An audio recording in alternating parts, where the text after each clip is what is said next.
On any other Friday night in Melbourne, Sydney Road is a pulse of life. It's a mix of shisha lounges, bridal shops, and late-night bars where the creative heart of the city beats. But tonight, the air is cold. The trams have slowed their frequency.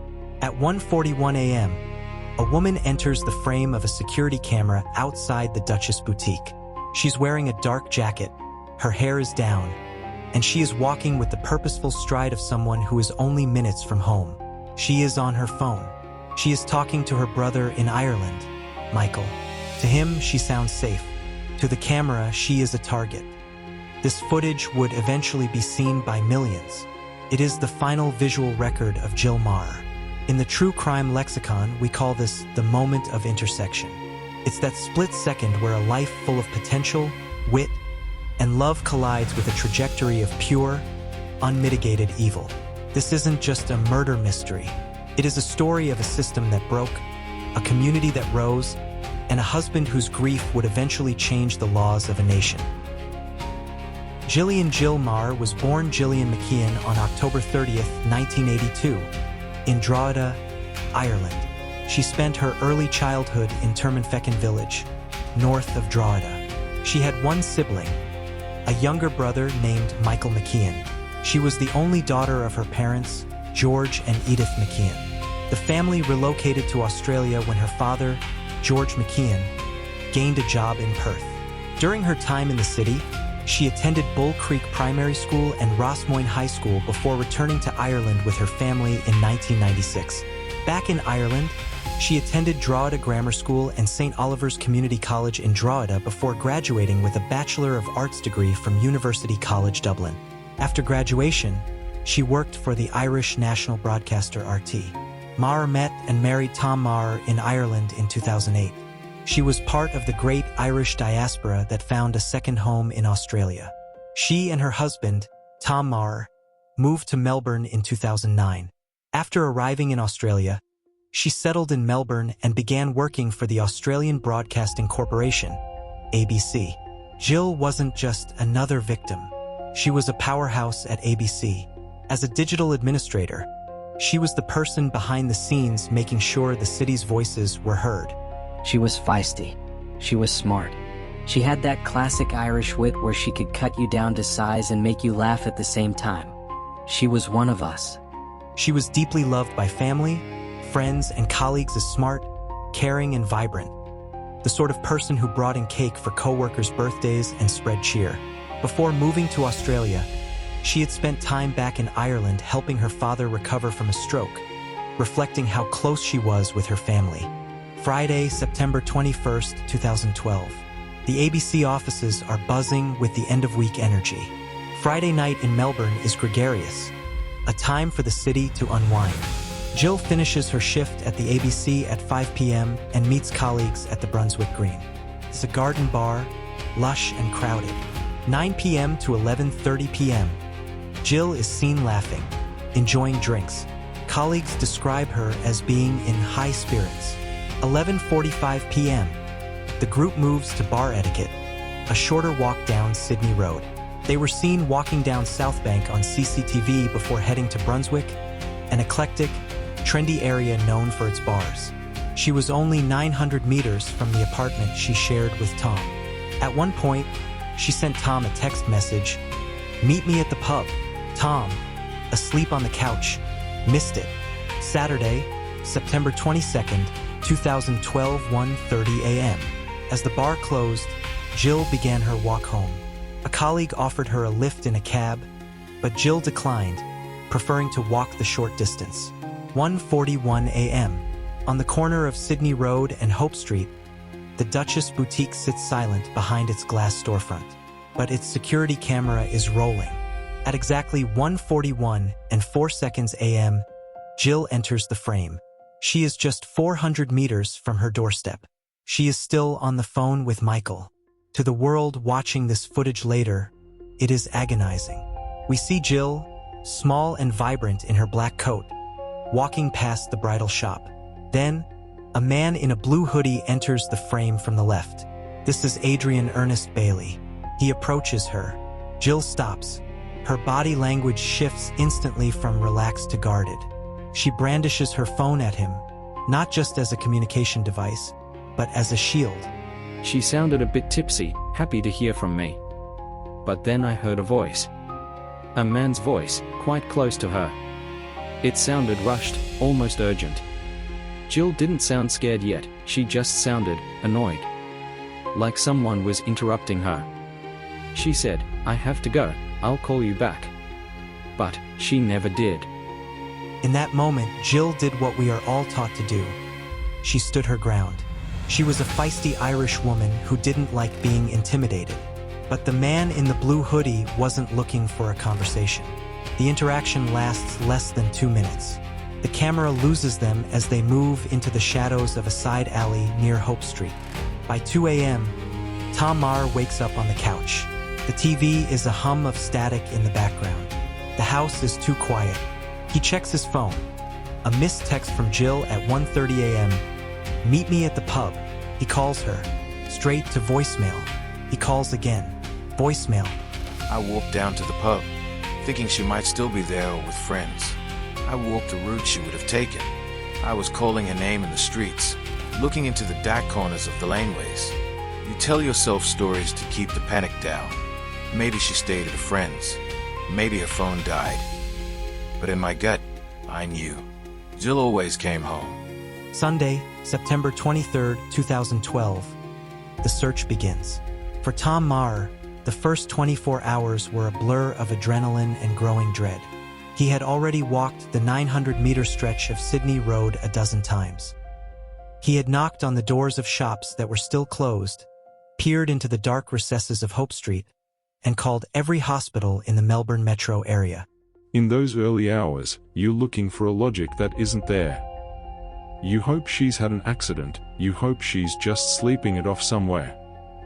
But when we spoke to Tom, and we saw the state of their apartment, the half-finished coffee, the plans for the weekend still pinned to the fridge, we knew we weren't looking for a runaway. We were looking for a crime scene. I knew. You just know your partner.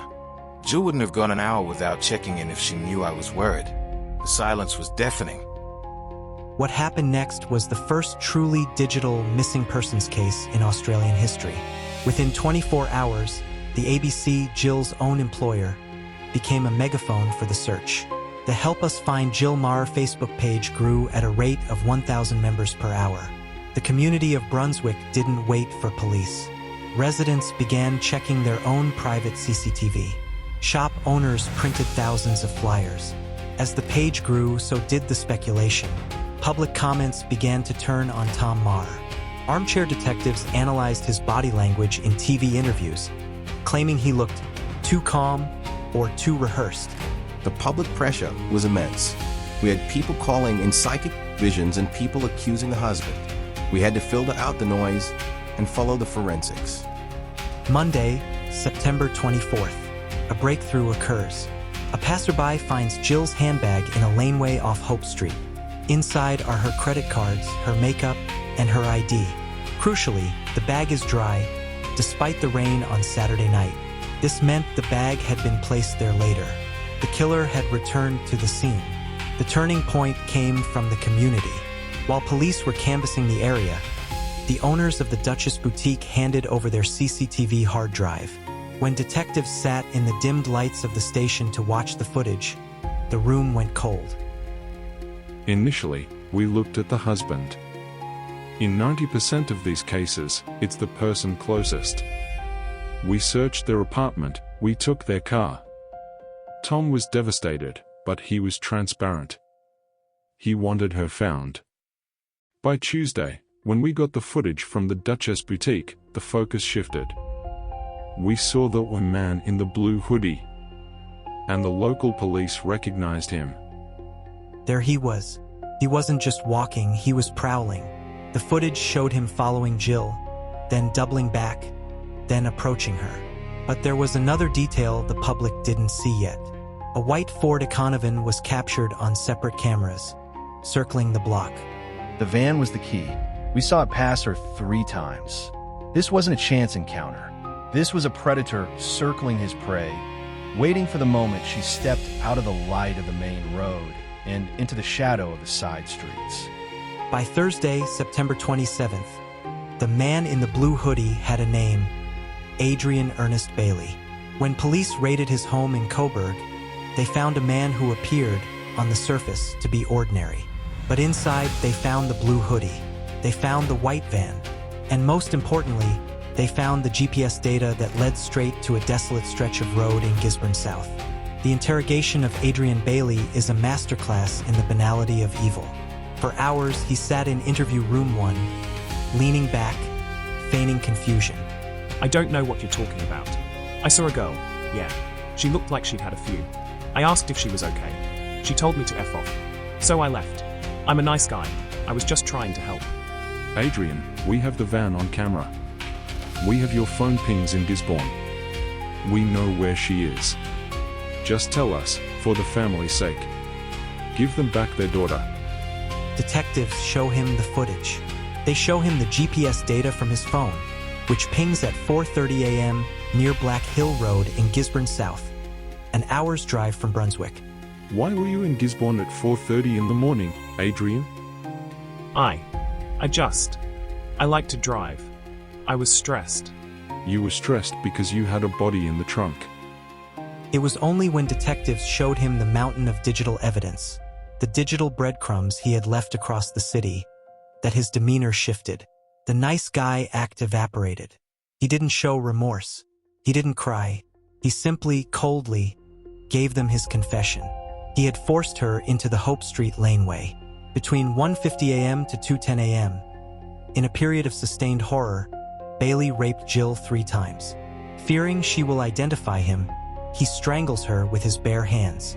By 2:30 a.m., he leaves the body in the lane, goes home, gets a shovel and returns in his car. For 30 a.m., he buries her in a shallow grave, attempting to cover the site with local shrubbery. In the early hours of Friday morning, he leads a convoy of unmarked police cars out of the city, through the rolling hills of the Macedon Ranges, to a desolate stretch of road in Gisborne South, 50 kilometers north from Melbourne. There, in a shallow grave just 30 centimeters deep, they found Jill.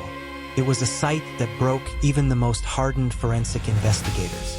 On September 28th, the news broke. Jill was gone. The city of Melbourne didn't just mourn. It erupted. You never think you're going to be the mother on the news. You never think your daughter's name will become a headline for tragedy. We just wanted her to come home for Christmas. We had the flight booked. As the city mourned, a second wave of horror hit the public. It was revealed that Adrian Bailey was not a first-time offender. Far from it. He was a serial rapist who had been released on parole just 6 months prior. He had a 20-year history of violent sexual assault. He had a criminal record that spanned decades, filled with stories of women he had terrorized. He should have been behind bars. The system failed my daughter. It's just not okay to rape and murder my child. We were told the community was safe, but they let a monster walk among us. This wasn't just a murder. This was a state-sanctioned execution of my niece. The people who let him out have Jill's blood on their hands. How does a man like that walk the streets? How is he allowed to be within a mile of a woman like Jill? On Sunday, September 30th, Sydney Road, the place where Jill took her final steps, was closed to traffic. But it wasn't empty. 30,000 people marched down Sydney Road in silence. A sea of people reclaiming the street where Jill was taken. The public outcry was unprecedented. The Victorian Adult Parole Board came under fire. It was revealed that the system was a revolving door for violent offenders. The Jill Meagher effect began to take hold of the political landscape. Within months, the laws were shredded and rewritten. Parole was no longer a right. It became a hard-earned privilege. Jill's law ensured that violent predators would face a much higher bar for re-entry into society. But for Jill, the change came too late. They called it the Peace March, but it was more than that. It was a reclamation. Women marched to say they refused to be afraid of the walk home. Men marched to say they would no longer stay silent about the violence in their own ranks. For a long time, I focused on the monster. But I realized that focusing only on the monster lets the rest of society off the hook. We need to talk about why men feel entitled to women's space, women's bodies, and women's lives. Jill wasn't killed by a myth. She was killed by a man who was allowed to exist in a culture that didn't take his safety seriously enough. After pleading guilty to her murder, Adrian Bailey stood before Justice Jeffrey Nettle for sentencing. The court examined not only the crime itself, but Bailey's extensive history of violent offending, including prior convictions against women and the fact that he was on parole at the time of the murder. Psychiatric assessments presented to the court described him as posing an ongoing risk to the community. Adrian Bailey was sentenced to life imprisonment with a minimum non-parole period of 35 years. That meant he would not be eligible to apply for parole until he had served at least 3.5 decades behind bars, one of the most severe minimum terms available under Victorian law. The sentence marked a definitive legal outcome, a life term imposed, a community safeguarded, and formal accountability delivered within the justice system. Tom Maher eventually moved back to Ireland, carrying the weight of a tragedy that felt like an ancient tragedy played out in real life. He became a vocal advocate against violence towards women, famously writing, "In the war on women, this man exemplifies the extremist wing, but it's the everyday spectrum of male violence that disturbs me even more." Jill Meagher wasn't a missing person. She was a daughter, a wife, a wit, and a professional. Her story ends not in the shadow of a blue hoodie, but in the light of the 30,000 people who walked for her, and the laws that now exist to ensure no other family has to endure the silence of a phone that never rings back. Today, there is a small memorial on Sydney Road. People still leave flowers. They still leave notes. Jill Meagher has become a symbol of a turning point in Australian history. She was a woman of Ireland, a voice of Melbourne, and a daughter of a family that will never be whole again. But through the laws that bear her name and the thousands who remember her laugh, Jill Meagher is never truly gone.